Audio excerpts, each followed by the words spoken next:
Everybody. So today I want to listen to and talk about the idea of juxtaposition. I might do more videos about this in the future because there's obviously a lot of examples to pick from and a lot of different types of juxtaposition.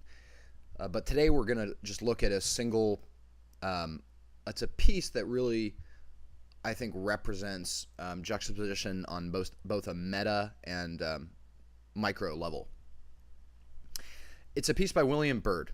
The title is up there, Constituas eos Principes, I don't know how to say it.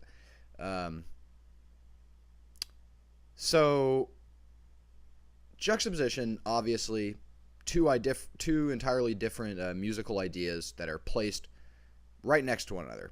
Kind of like, directly opposite one another.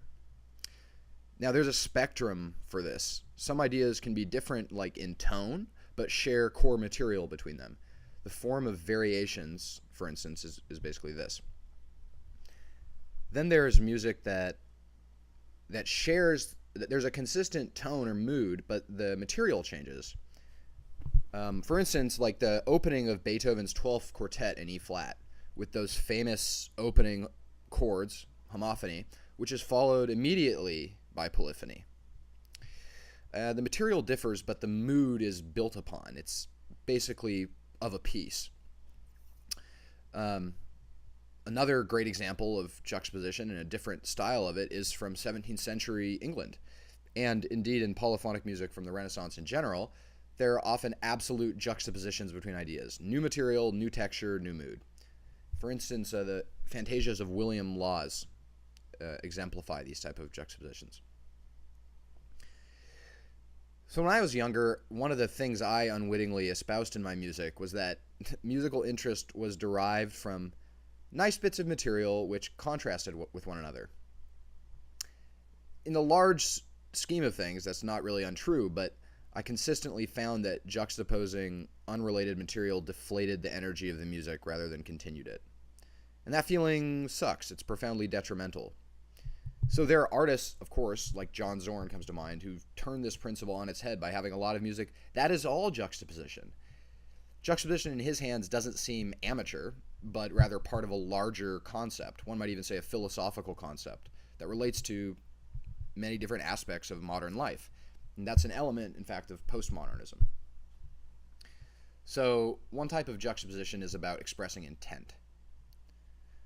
By this, I mean that the listener apprehends two things immediately.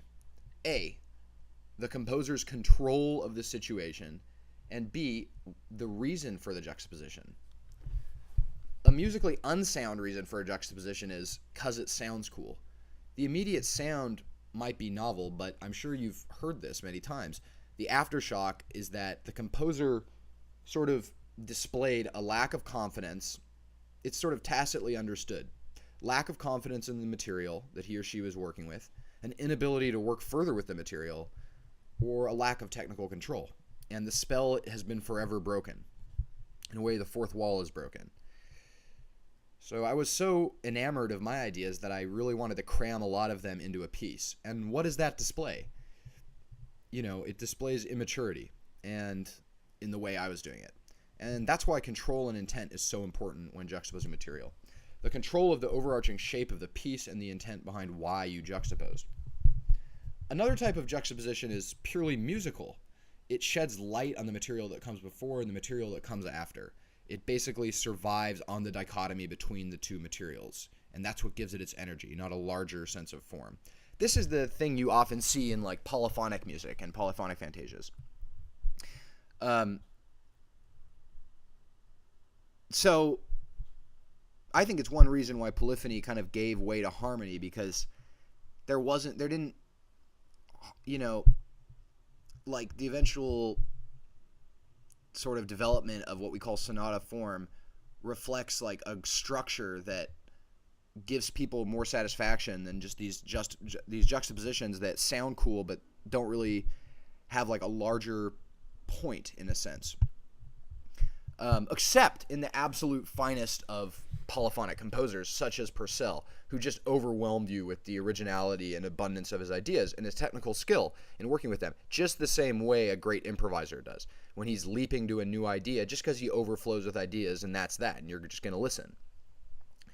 Yeah, some juxtapositions make sense because they're just united by that musical genius sense, which just knows what button to press and when. So let's move to this juxtaposition of Byrd's.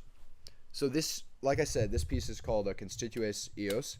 It's part of Byrd's Gradualia, which is a massive collection, over 100 pieces for the Catholic calendar, undertaken late in life when he was like 65 or 66. He was a pretty well-known Catholic. It's kind of a miracle he didn't lose his head. He was just that valuable of an artist, though, to Elizabeth and to English artistic life.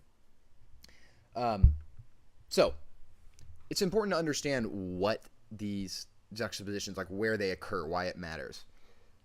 The piece is basically broken up into 4 sections. You have this big section. The first section is about a minute long, 26 bars. And there's it's all diatonic, as you can see at first. There's no accidentals, period. Except these F sharps when it leads to, a dominant sound world.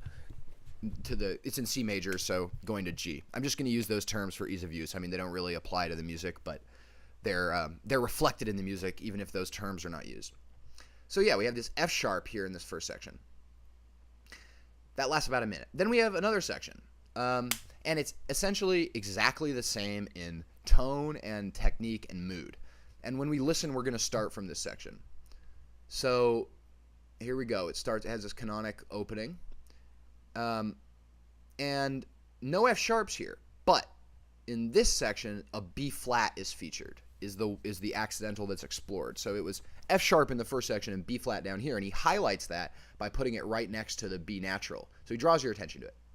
So we have these 2 similar proportioned sections. Then, boom, the Alleluia hits. All of a sudden, we go into this energetic, joyful dance. The accidental is F sharp here, it's featured. And you'll understand what I mean when I say featured in light of the whole piece. So it goes from this fluid polyphony to homophony, to very syncopated homophony. This happens for 2 bars. It's about 3 seconds. It's just like drops out of nowhere. And then there's immediately another shift.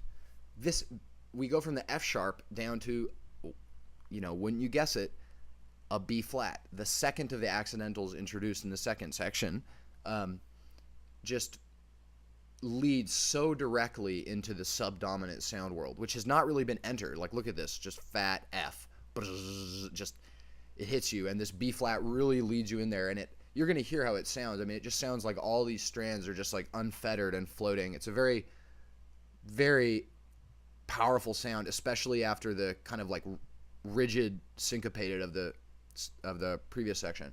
So this lasts about 16 bars, something like that. And it's about 20 seconds. And it closes the piece. The piece closes with this really forceful soprano close. Alleluia.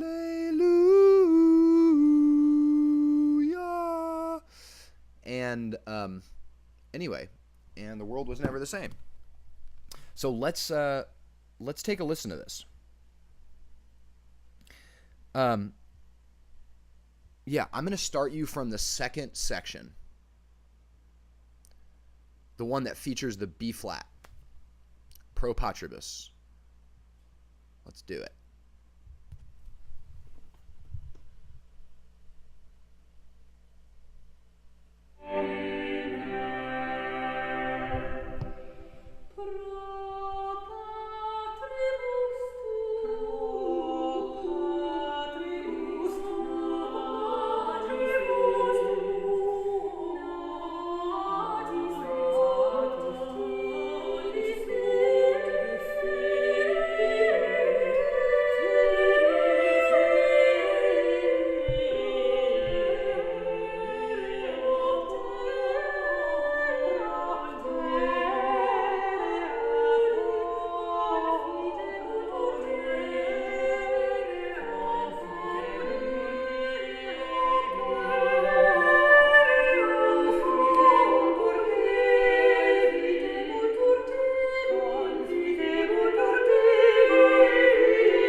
Isn't that super awesome? Let's listen to that last juxtaposition one more time.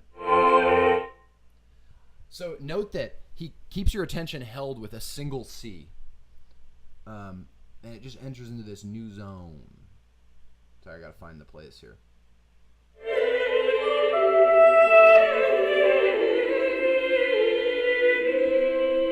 Then.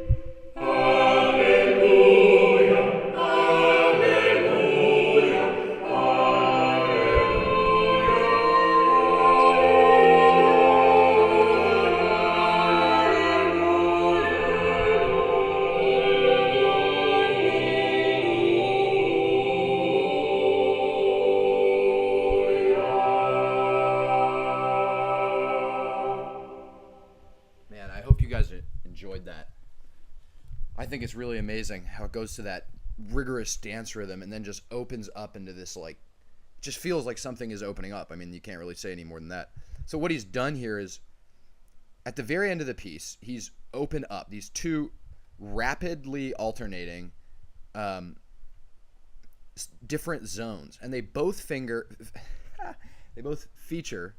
a single accidental. First one F sharp, and the second one in B. Second one has a B flat, just in the same order that they appear in the piece. And these sections contrast in every way, rhythmically, in mood and technique. And he's done it very intentionally. And here's the meta part of the juxtaposition. How the piece works is two sections of identical mood and technique, the first two sections, and of identical length, followed by two shorter sections in which every respect differs from the other. So subconsciously, the listener is like drawn to these brilliant small juxtapositions at the end, but the meta game of the composition is also based on a juxtaposition.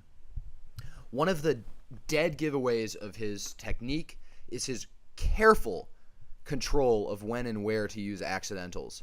The way he uses them signifies harmonic function and really are really forceful, carefully chosen. And he has a brilliant juxtaposition at the end of the piece that features both of them individually in turn. So the proportions of the piece are carefully tailored. There's both purpose and intent and control in the juxtaposition. And rather than deflating energy, it generates it. So anyway, that's all for this video. Thanks for watching, and see you soon.